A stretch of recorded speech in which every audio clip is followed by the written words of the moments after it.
What's going on, YouTube? This is SG1 Sports, and you're watching our Big 12 football channel.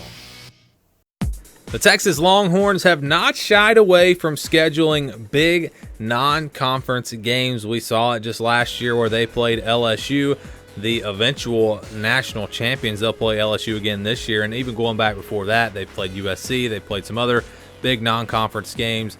So is that a good thing or is it a bad thing?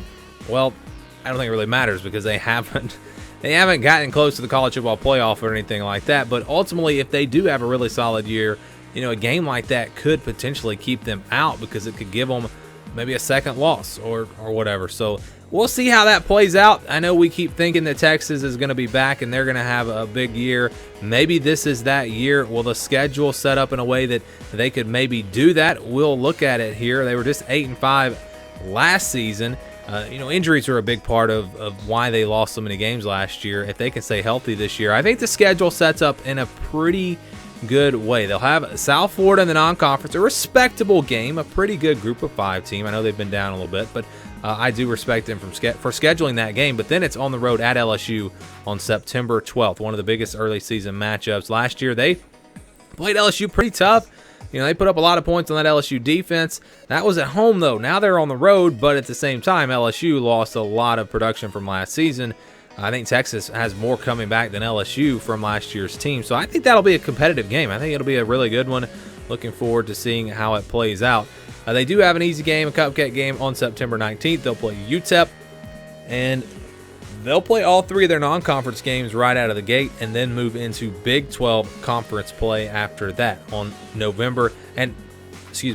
But before I get to that, their bye week comes right here before Big 12 play. So once they get into Big 12 conference play, no more bye weeks. It is 9 straight weeks, 9 straight games of the Big 12. That's a pretty tough stretch to go through that. And again, I think, the Big 12, I think, was not very good last year. I just really feel like they were overrated. But I think this year, pretty much every team is going to be improved. And I think this conference is going to be tougher. And 9 straight games going through this conference with no bye week is pretty tough. But yeah, October 3rd, they'll play on the road at Kansas State. It's a Kansas State team that should be pretty good. Remember, they beat Oklahoma last year. They got production coming back, including their quarterback, Skylar Thompson. So a tough way to start it off. And then right after that, it's Oklahoma. It's every year, the biggest game, it seems like, in the Big 12. We thought they were going to play twice last year. They didn't. Maybe this is the year. Maybe they get back to that this year. 2 years ago, they did play twice. They played in the regular season and in the Big 12 championship game. Maybe that happens again. Maybe it doesn't. We'll have to wait and see. I think Oklahoma will be a little bit down from where they were last year. I think Texas will be better. So I think this will be a really good game on October the 10th. Now on October the 17th, they'll play West Virginia at home, a program that's still building. You get that game at home. You'd expect Texas to take care of business there. Texas Tech on the road on October 24th. Shouldn't be too tough of a matchup. I mean, I think Texas definitely will be favored there. But Texas Tech at home, second-year coach now. So that could be a pretty tough challenge there as well. And then Baylor on October 31st. Baylor, of course, went to the Big 12 championship game last year. They've got a new head coach. They've lost a lot of talent. I don't know. It's a team that I think is kind of tough to figure out right now. I haven't done a ton of research into all the production they have coming back. Of course, Charlie Brewer back at quarterback. That'll be a big game, and potentially it could be a game that determines that second spot in the Big 12 championship game. I think there are other contenders in there as well, especially Oklahoma State. But I do think that could be, at the end of the year, you could look back and say that was a really big game. They'll play Kansas on the 7th, November 7th. Les Miles, what does he have for year 2? I still think Kansas is a long ways away. Texas, though, on the road. Watch out for that game. TCU on a Friday night, November the 13th. That'll be a big game, I think, for Texas. It seems like these Thursday, Friday night games always seem to go to the home team. Not always, but the majority of the time they go to the home team. So they'll be fired up for that one. TCU should be improved this year as well. Iowa State on November 21st. Another team that I think will be pretty solid this year.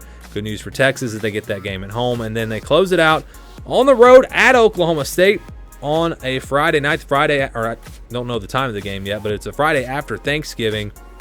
And that could be a game that maybe decides that final spot in the Big 12 championship game. if Oklahoma does what they've been doing every year and they get through this schedule with 1 or even 0 losses, I think there's a very good chance that Texas and Oklahoma State in that final week will be a game that will determine that final spot in the Big 12 championship game. I think that could be a huge game to close out the year. But, of course, other teams definitely involved. You got Baylor, you got Kansas State, you got Iowa State. TCU might be a lot better. I think the Big 12 is going to be really competitive this year, maybe the most competitive it's been in a long time. I don't think there's even a guarantee that Oklahoma gets to the Big 12 championship game. Of course, they're one of the early favorites, but I think there are a lot of teams that can make a run, Texas being one of them. And that game against Oklahoma State could be a huge game to close out the season. So all in all, tough schedule, of course, playing LSU in the non-conference, plus playing all 9 Big 12 teams.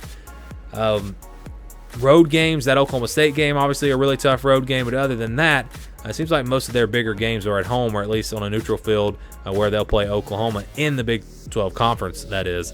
Of course, very tough road game on the road at LSU. But all in all, the schedule pretty tough for Texas. Can they overcome that schedule and make a run maybe at more than just the Big 12 championship? We'll have to wait and see. A lot of questions for this team, a lot of areas where they need to improve. And again, they need to stay healthy. But the schedule is not too bad for Texas, especially if they could maybe pull off an upset over LSU early in the year. Then all of a sudden, you're talking about Texas as a college football playoff contender. But can they, if they're able to do that, then can they go out and go 9 straight weeks in the Big 12 without a bye week? That right there is tough. And because of that and the LSU game, I'd say that this is a pretty tough schedule for the Texas Longhorns coming up in 2020.